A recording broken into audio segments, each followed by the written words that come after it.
So another day, another video tayo guys, at nandito tayo ngayon sa may airport. Well, nagatid tayo ng pauwing Dubai, yung anak ni ate. So guys, natin na natin siya. Well, dadaan lang tayo dito sa may Manao Bay. So ayan sila ate, sila kuya. Ayan yung Manao Bay guys. Bayan,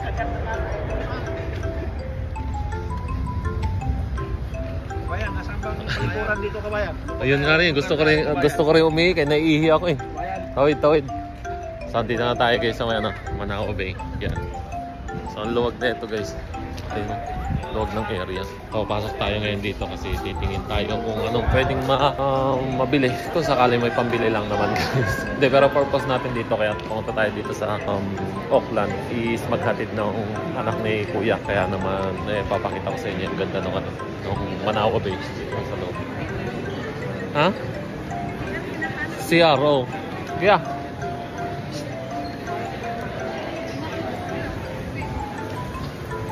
Ayan guys, so bilihan ng mga sapatos, ang dami.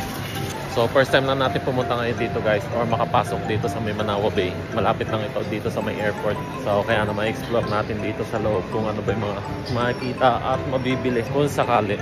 So marami tayong mga kababayan na nakikita dito guys. Malapit lang dito yung airport, nasa almost 3 minutes lang. Yan, sa mga gustong pumunta rito sa Manao Bay. So marami kang pwedeng bilhin or mabili. Marami kang makikita rito guys.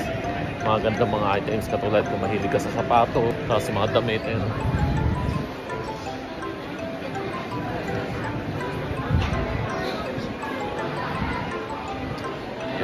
Daming tao guys, daming tao. Yung mga kababayan natin dito. So naghahanap lang kami kung saan ang may CR dito guys. Ayun o.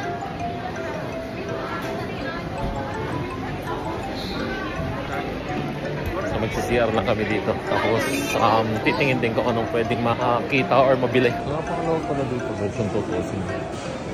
Nakikita ko lang ito sa mga video. So well, napuntahan na natin. At talaga naman sobrang laki na. Napakalaw. Ang ganda ng loob. Doon tayo sa may sa may sapatos. So pupunta kami dun sa may mga sa may mga sapatosan or sa may Nike store. Pero itutur ko muna kayo ngayon dito guys kasi ang ganda ng luwag. Ayun. Ikot ko lang kayo.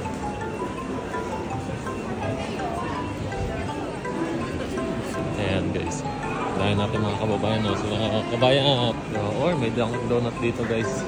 Jollibee, sana may Jollibee rito. Meron mag Jollibee dito guys sa may Auckland. Saan te?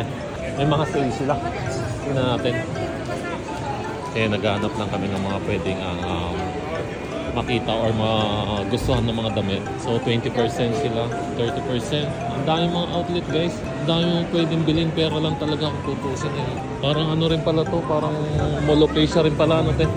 Mga sale sila, 30%, 20%. So, titingin tayo ng mga sapatos. Titingin tayo rito ng yung Sabrina to.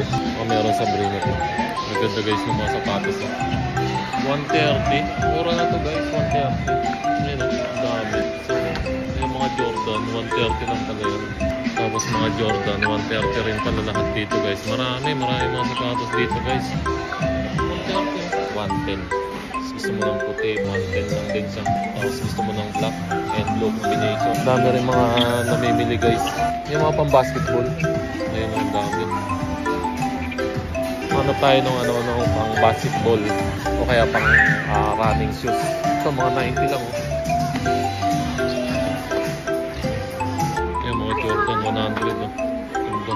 Ito guys ang ganda. Jordan 3. Tanong natin kung may Jordan 4 white cement. Ito, tatanong lang natin. Ma'am, do you have available Jordan 4 white cement here? White cement? Yeah. Jordan 4? No. Or maybe Sabrina 2? For men or women? Yeah, for men. For men, the only ones we have here. So, wala sila ng mga hinahanap natin guys. Katulad yung Sabrina, tapos wala tayong makita guys. Yun lang guys. Wala tayong makikita or mapipili dito.